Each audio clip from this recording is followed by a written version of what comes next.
Hello YouTube family, આજે આપણે વાત કરવાના છીએ કે ડૉક્ટર આપણને દવા લખી દે છે તો એની પાછળ જે લખેલું હોય છે એસી, પીસી, ઓડી, એસઓએસ, આઈવી, આઈએમ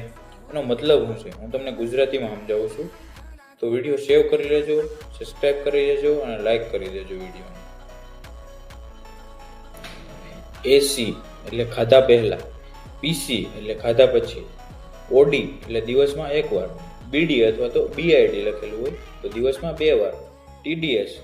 ટીઆઈડી લખેલું હોય તો દિવસમાં 3 વાર, ક્યુઆઈડી એટલે દિવસમાં 4 વાર, ક્યુડી લખેલું હોય તો દરરોજ ગોળી લેવાની, ક્યુઓડી લખેલું હોય તો એક દિવસ મૂકીને એક દિવસ ગોળી લેવાની,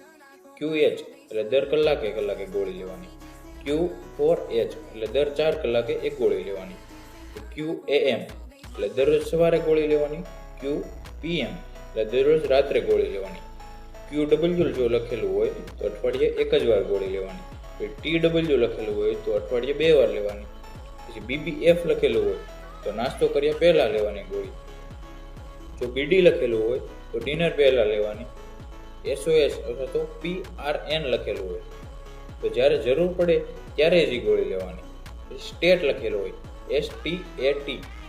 એટલે કે ઇમિડિયેટ, જ્યારે કીધું હોય એટલે તરત ગોળી લઈ લેવાની, પછી આઈવી એટલે કે જે આપણી નસ હોય એમાં ઇન્જેક્શન દેવામાં આવે, પછી આઈએમ એટલે આપણા જે મસલ્સ હોય ત્યાં ઇન્જેક્શન દેવામાં આવે. જય હિન્દ, જય જવાન, જય કિસાન,